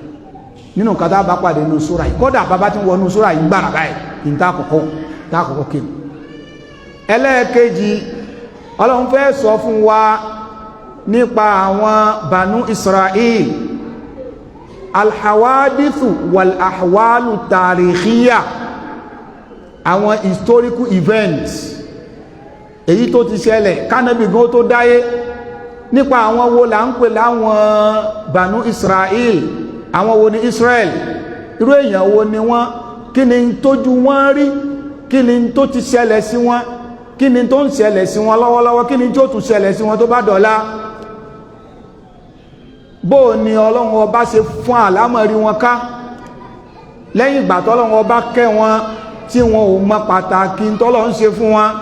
bó ọlọ́run ọba ṣe dá àlámọ̀rí wọn rú débi pé wọ́n wá fọ́n káyé wọn ò nílùú nínú súrà yìí ọlọ́run ọba pè àkíyèsí wa síbẹ̀ eyín nìkan jàmáà ọba ìpé eyín nìkan la fẹ́ kẹnu bọ̀ tí Ramadan ó fi parí àlèyànjú ẹ̀ bákan náà nínú àwọn tí ń bẹ nínú súrà yìí ó náà ni bayanu ahadafil Qur'an wa ahamiyatu tafkir bi ni'amillahi fi dunya wa dalailil qudratil ilahiyya a túrí mú jáde nínú súrà yìí ìdítọ́lọ̀ fi torí ẹ̀sọ Qur'an kalẹ̀ pàtàkì ká máa ronú lórí àwọn ìdẹ̀ra tọ́lọ̀ ń bá ṣe fún ni bíyàn bá jẹ́ni tó máa ń ronú sí oore tọ́lọ̀ ń ṣe fún yàn èyí ò lè máa dúpẹ́ a rí nínú súrà yìí bákan náà nínú súrà yìí bákan náà albayan bi anna sa'adata bil husul ala khayrai dunya wal akhirah fi ta'atillah gbogbo ẹnikẹ́ni tó bá fẹ́ ṣoríire ayé àtàlùkìyàmọ̀ tọ́lọ́run ní kò ṣe ẹ̀kúnrẹ́rẹ́ àlàyé tí mo sọ yìí a rí nínú súrà yìí ọ̀nà wo lèyàn fi mọ̀ pé èyàn ṣoríire ayé àtàlùkìyàmọ̀ àjẹmọ́ àwọn èèyàn ń dààmú láyé nígbàtí wọn ò sì mọ̀nà pẹ̀lú ìmọ̀nà Qur'an bákan náà nínú tí súrà yìí tó kó sínú bayanu haqqil walidayn gbogbo ẹnikẹ́ni tó bá lóbi láyé súrà yìí ọbọ̀ wí oní bàbá oníyá àbó tí ẹ̀ nìkan nínú àwọn méjèèjì kí l'Ọlọ́run sọ nípa wọn kódà tí èyàn bá ka súrà yìí èmi àti á padà mọ̀ wípé ojúṣe wa sáwọn òbí wa àríṣe Ọlọ́run kó foríjì wa ní àríṣe gbogbo ẹnikẹ́ni tó bá lóbi láyé kó gbìyànjú kó tó di pé ò ní rí wọn mọ́ nígbà tó bá rí wọn mọ́ ló tó mọ̀ yí wọn abẹ́ Allah subhanahu wa ta'ala gbogbo àwa tá a lóbi láyé Ọlọ́run jẹ́ àríṣẹ́ àlùjánnà sí lára Ọlọ́run bá sí wọn pẹ̀lẹ́pẹ̀lẹ́ jẹ́ kí wọ́n sí ráre jẹ́ wọ́n látúbọ̀tán dáadáa gbogbo àwa tí àwọn òbí wa ti bọ́ sálì kìyàmọ̀ tí wọ́n tán sórí Islam Ọlọ́run kó bá wa kẹ́ wọn Ọlọ́run kó bá wa foríjì wọn bákan náà wa dhawil qurba wal masakin wa ibn sabil ìyàtọ̀ yẹ ká mọ̀ ọkọ sáwọn extended family wa súra yìí jẹ́ ká mọ̀ pé mùsùlùmí ò gbọdọ̀ máa gbégbé sí ayé kóńkó jábélé me and my wife kò sí nínú Islam bó ti wulẹ̀ kó rí ó sá níyàwó ní bàbá rẹ̀ ó lẹ́gbọ̀n yóò lábúrò àwọn yẹn náà bímọ àwọn ẹbí rẹ̀ nìyẹn súra yìí kọ́ wa lẹ́kọ̀ọ́ nípa yìí bákan náà ìmọ̀ Ọlọ́run lọ́kan ṣoṣo àti ìmọ̀ pa nǹkan mí papọ̀ mọ́ Ọlọ́run ìmọ̀ nípa àwọn orúkọ Ọlọ́run èyí tó ga jùlọ èyí tó tóbi jùlọ ó ń bẹ nínú súra yìí náà àti àwọn ẹ̀kọ́ míì èyí tí Ọlọ́run bá subhanahu wa ta'ala tọ́lọ́run bá fi pamọ́ sínú súra yìí tọ́lọ́run sì fẹ́ ká ronú sí ká sì mú àǹfààní ká mú ẹ̀kọ́ tó pọ̀ ń bẹ bi'idhnillahi ta'ala inshallah èyí tí a sọ lénìí ọ̀dà ẹgẹ́ bí ìfáàrà bí muqaddima introduction sí súra muqaddima sí súra tá a fẹ́ tú nítorí pé téèyàn bá fẹ́ wọlé náà èyàn já wọlé béèyàn bá já wọlé nítójú ẹ̀ bá rí kò faramọ́ so a gbọ́dọ̀ já wọnú súra yìí a gbọ́dọ̀ wọlé pẹ̀lú ìfáàrà yìí yóò ti wá fún wa ní òye kí la fẹ́ bá nínú súra yìí abẹ́ Allah subhanahu wa ta'ala kó mọ́sá ìṣẹ́ wa kù látàrí dáadáa kó sì fún wa láǹfààní láti lè gbàgbọ́ yí ọ̀rọ̀ Ọlọ́run ọba yìí nínú Ramadan yìí abẹ́ Allah subhanahu wa ta'ala kó tọ́ ahọ́n wa sọ́nà kó sì fún ẹnìkọ̀ọ̀kan wa náà lágbọ́ yí ọ̀rọ̀ Ọlọ́run ọba kó jẹ́ ká lè ronú sí kó sì jẹ́ kó lè níbùlápa dáadáa nínú ìgbésí ayé wa innahu sami'ud du'a ada tafsiri dúró lẹ́nu tó bá di ọ̀la pẹ̀lú ògo Ọlọ́run àwọnú àlàyé ẹ̀kúnrẹ́rẹ́ nípa súrà tí a fẹ́ tú yìí abẹ́ Allah subhanahu wa ta'ala ilé ìtí àwọn Ọlọ́run jẹ́ kó ṣe wá láǹfààní àìmọ̀ àbáyá níbèrè kan àbí méjì kó tó di wípé a mọ̀ náà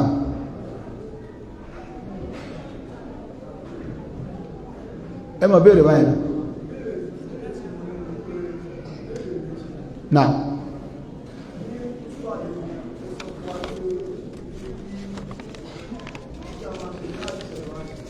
kí a mọ̀ náà náà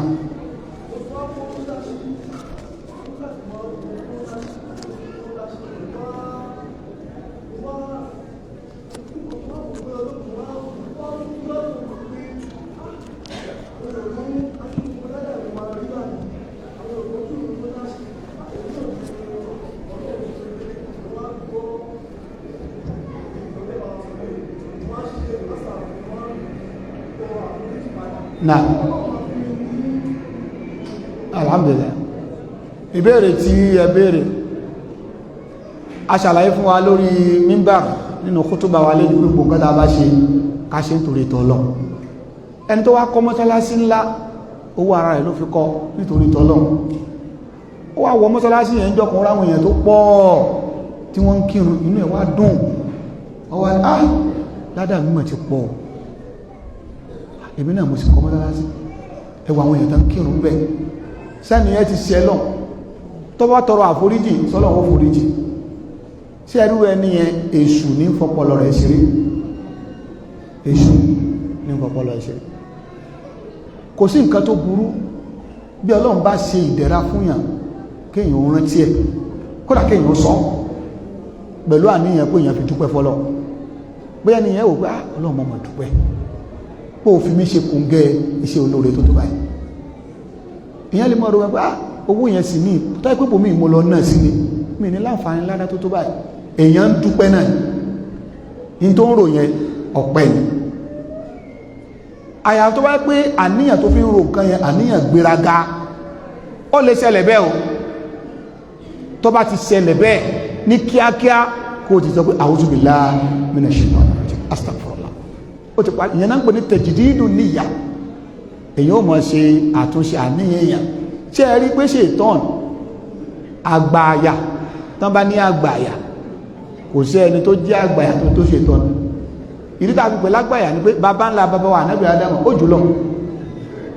àwọn ọmọ ádámù gan ni ò tó fi ọlọ́run lẹ̀ yẹn àgbààyà ni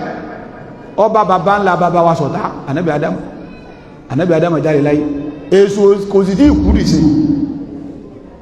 èṣù máa ń gbèrò kèrò síyàn lẹ́nu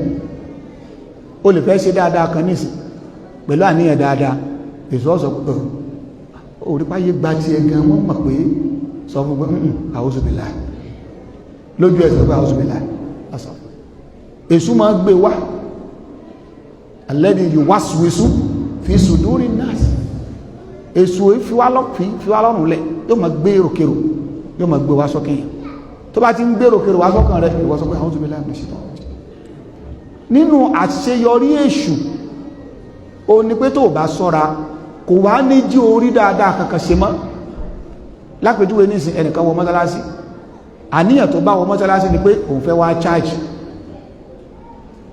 fóònù bó ṣe wọ mọ́sálásí ọba rẹ̀ nìkan tí yànnà fìlà ọba lọ sàbàlá ẹjẹ́ mìíràn yẹn nígbà wá dé tó fẹ́ ọ sí Allahu Akbar èṣù kan gbá sẹ́mi ẹgbẹ́ alábòsí sọ láníyàn náà fìlà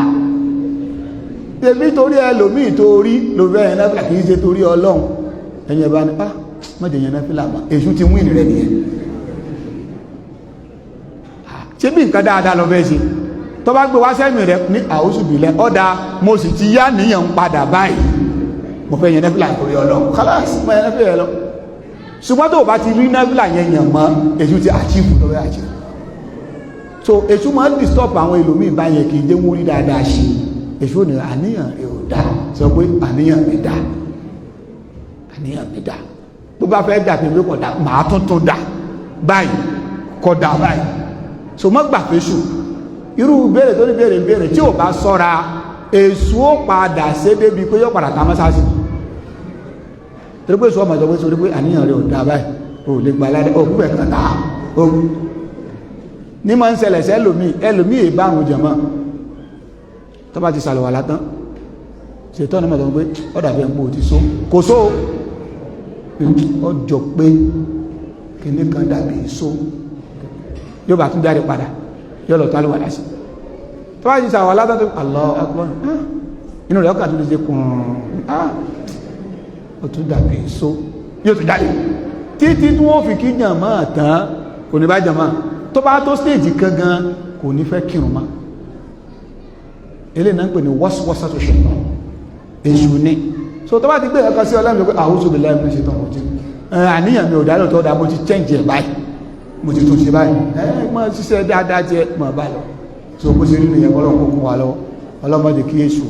mọ́jì ó jẹ wá lérè o kò dẹ̀ síbi jésù ò lè káyàn mọ́ o gbogbo ń tá a mọ̀ ẹ́ ṣeun ibẹ̀ náà lè ṣó ti mú kó wa bó bá ṣe kéwú lọ mọ̀ ibi kéwú yẹn ibẹ̀ náà ni ó ti wá bọ̀ bó bá ṣe wípé owó ló ní ibi owó òun ni ó gbà wá bó bá ṣe pé pò ló ní ibi ipò yẹn lè ṣó gbà láti wọlé wa bọ̀ sòdí ìyẹn tó pé èṣù ti ní ṣàìsí kó wa lọ́wọ́ ìdí nìyẹn tó jẹ́ pa gbọ́dọ̀ máa tọrọ al-isti'adha a'udhu billahi minash shaitanir rajim ní gbogbo ìgbà ọlọ́ni wa imma yanzaghannaka minash shaitani nazghun fasta'idh gbogbo ìgbà tí èṣù bá ti ń gbèrò yìí kan sí ọlẹ́mìí lójú ẹsẹ̀ fasta'idh billahi sọ wípé a'udhu billahi minash shaitanir rajim so kò sẹ́ni tó mórí bọ́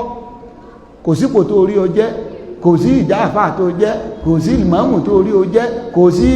o fẹ́ kírun fún gbogbo èèyàn wá wẹ̀yìn àwọn èèyàn wá lọ oh mashallah àwa náà ṣètọ́ ní ó ti lọ́wọ́ pé tí ẹ ta ọjọ́ mọ́ kírun ìmọ̀ ọlọ́wọ́ lè gba lọ́wọ́ rẹ̀ ìwọ náà bá kẹ́lùmí ọ̀wá kírun sọ pé a'udhu billahi minash shaitanir rajim mo ti dá nìyẹn padà ọya ẹja kírun so téèyàn ò bá ti mọ kóòdì èṣù báyẹn tó bá ti mọ kóòdì rẹ̀ yóò mọ bá ọ ní ṣẹjẹ ẹjẹ ìfi kankásẹ̀ rẹ̀ lẹ́ torí pé àwọn èèyàn máa béèrè oríṣiríṣi ìbéèrè lọ́wọ́ àwa ọmọ ìyá kan pè mí ní last week ó lóun rí ọmọbìnrin kan tó ń fẹ́ fẹ́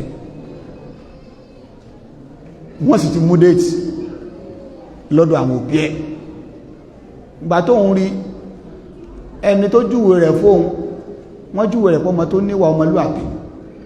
ó sì lẹ́kọ̀ọ́ ẹ̀sìn kódà ọmọ kéwú ju òun gan lọ ọmọbìnrin ọ̀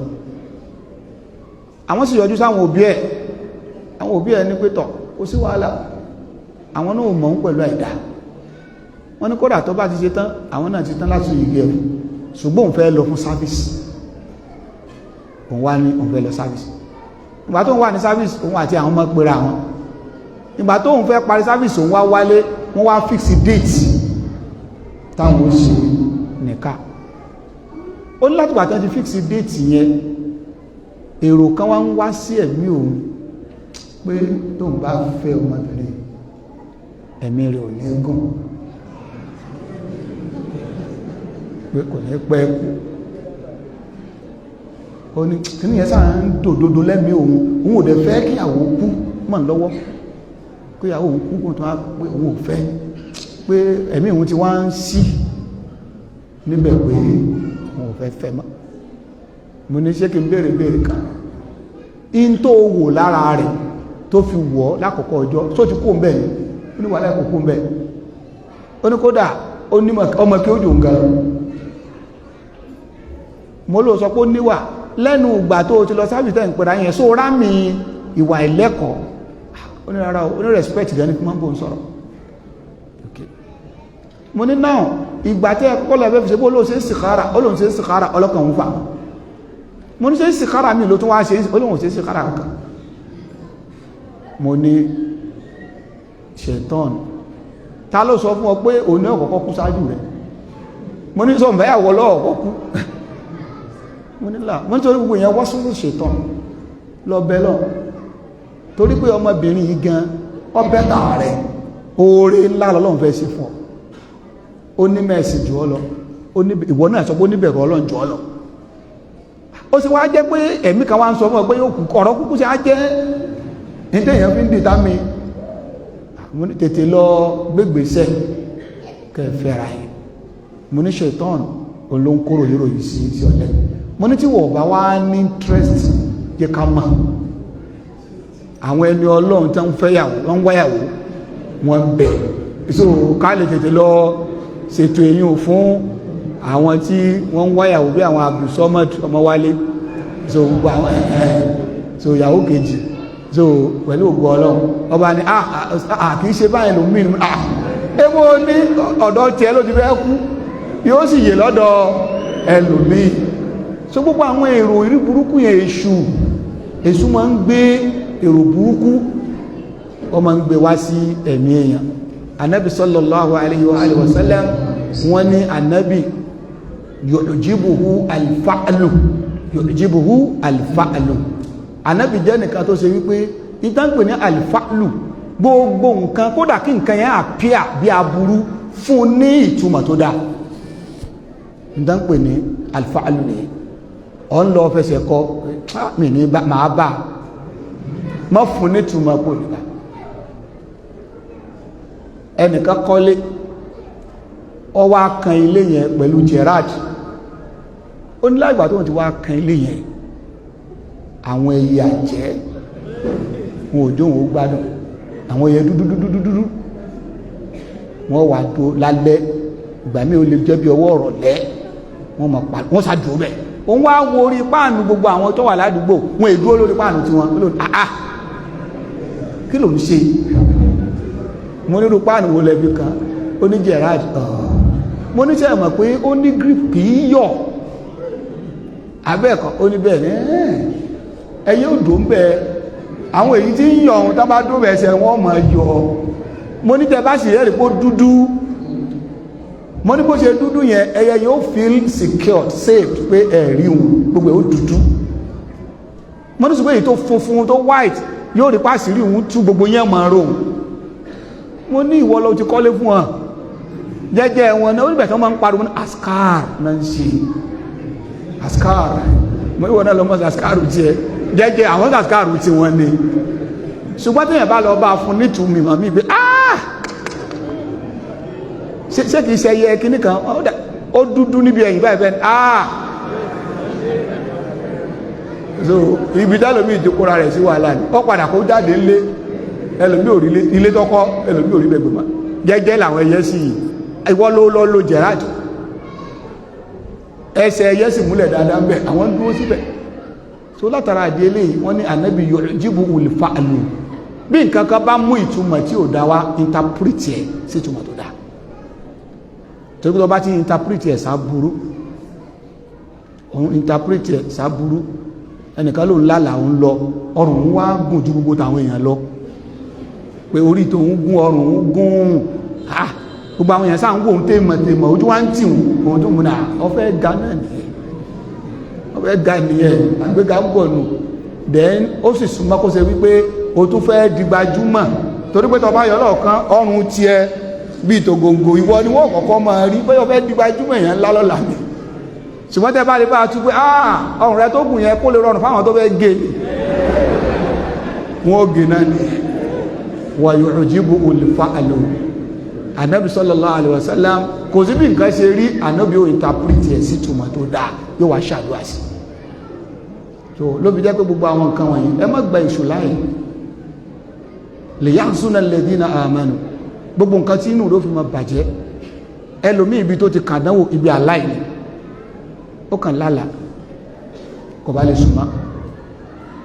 lè súnmọ́ téèyàn bá dẹ̀ ti lè rọrùn súnmọ́ jẹ̀mọ́ àdánwò ń bọ̀ tó látara àdé ilé ẹ má gba ṣètọ́nù láyé tẹ́sù bá ti ń gbèrò yúrò yìí sí lẹ́kẹ̀ẹ́sì a'udhu billahi minash shaitanir rajim so mo rò kó bó ṣe jẹ́ nìkan lọ́nkọ́ wọlá tó bẹ̀rẹ̀ mẹ́jẹ̀ kí sọ ráyè inú gbèsè ayé nìkọ̀ọ̀kan wa àádá tafsir tèmi dúró báyìí tó bá di ọ̀la lágbára ọlọ́run a máa wọnú suratul Isra abẹ́ Allah subhanahu wa ta'ala kó ṣe wà kú látàrí dáadáa kó sì fún wa ní àgbọ́yé ọ̀rọ̀ rẹ̀ وصلى الله وسلم على نبينا محمد صلى الله عليه وسلم وعلى آله وصحبه وسلم تسليما سبحانك اللهم وبحمدك أشهد أن لا إله إلا أنت أستغفرك وأتوب إليك السلام عليكم ورحمة الله وبركاته. وعليكم السلام ورحمة الله وبركاته.